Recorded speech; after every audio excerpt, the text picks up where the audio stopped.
Other questions? In the back. I'm David Bose with the Cato Institute. For Mr. Cappato, there's clearly tension right now between the United States and some of our European allies. I gather some resentment in Europe over the United States throwing its weight around, acting unilaterally. I wonder if that will have any effect on drug policy. Is it possible that some Europeans, in a fit of pique at the United States, will decide to reconsider international drug treaties and international drug policy, or perhaps in some more reasoned discourse than a fit of pique? Well, first of all, I see them on the same side, the side of prohibition. I don't want to minimize the importance of depenalization and harm reduction policy.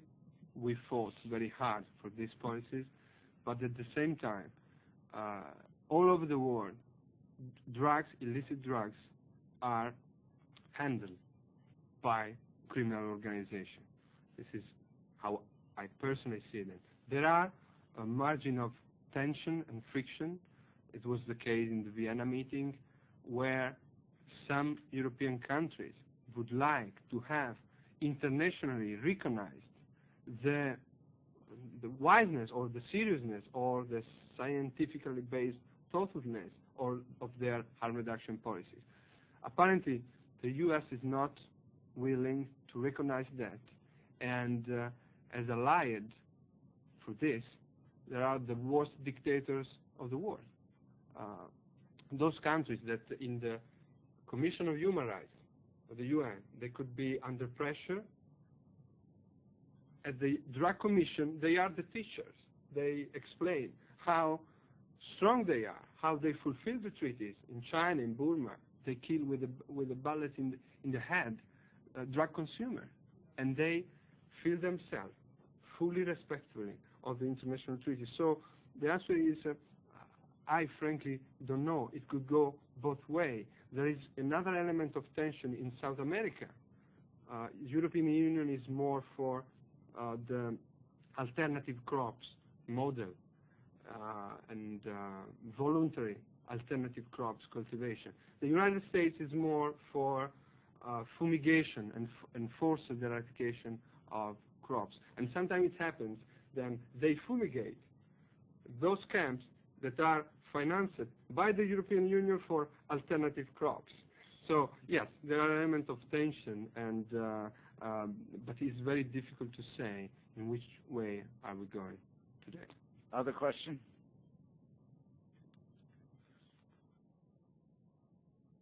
Again, for Senator Nolan, if you can just tell me what some of the challenges you see are considering America's war on drugs when you're actually looking to pass. What are some of the, I mean, not the board, or what are some of the challenges you guys face from Americans when you're trying to amend drug laws? The biggest challenge is to debunk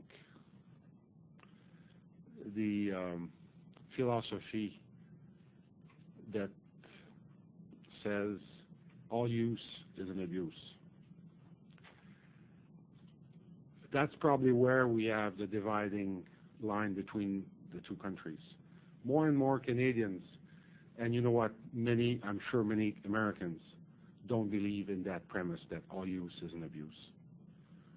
We have to be respectful of our population, and we have to tell them the truth, an informed truth.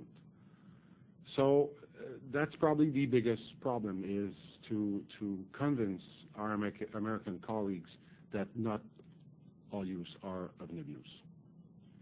If I can add yes, to that, there is a way in which the U.S. is effectively influencing drug policy all over the world, which are the free trade agreement. And this has a tremendous impact in South America for selective policies that has as a first likelihood exactly if the country is tough in eradicating drugs. And I don't know if something like that can be done. Excuse me, don't lose the thought. Come back to it. I just wanted to make this announcement. In a few minutes, the satellite feed will be over. I wanted to thank the people who've arranged it. And if you have any questions or problems regarding the information we sent out, please call Adam Eidinger at 744-2671. But we will continue here, and even after the satellite feed is gone.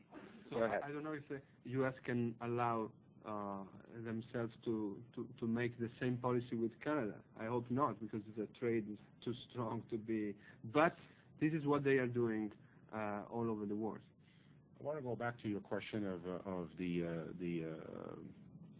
problems ahead of us, and it's a problem that we share also in Canada. We have to convince ourselves, policymakers, that people can be responsible for themselves. Government can be responsible. It's easy to say when you start thinking about evaluating, is it possible that people can responsibilize themselves?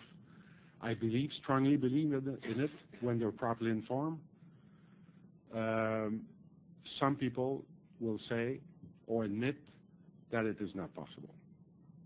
That is probably why they are building a monument on prohibition. I don't believe in that. I believe in people's responsibility. I believe that people can be responsible when they are properly informed. Other questions?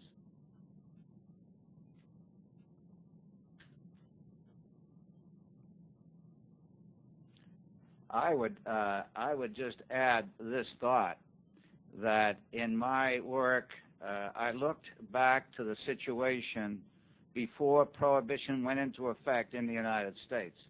I spent a good deal of time doing that. I spent a lot of time with narcotic officers, and I remember one saying to me, I thought all these drugs were always illegal. This is a good guy. I think many people believe that. But remember, we did not have a national prohibition law in effect until March 1st, 1915.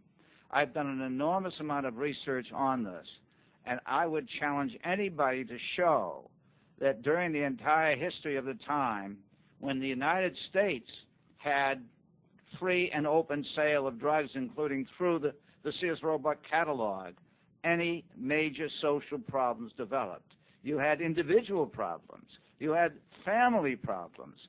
But there is utterly no evidence that the American people were incapable of dealing with the availability of legal drugs of all kinds. I don't know about Canada, but I'm sure that the Canadian situation would be similar. Then we thank you all very much. We hope you keep in touch with us, and we would be glad to chat with you when we break up. And I want to thank my speakers really for fine presentations.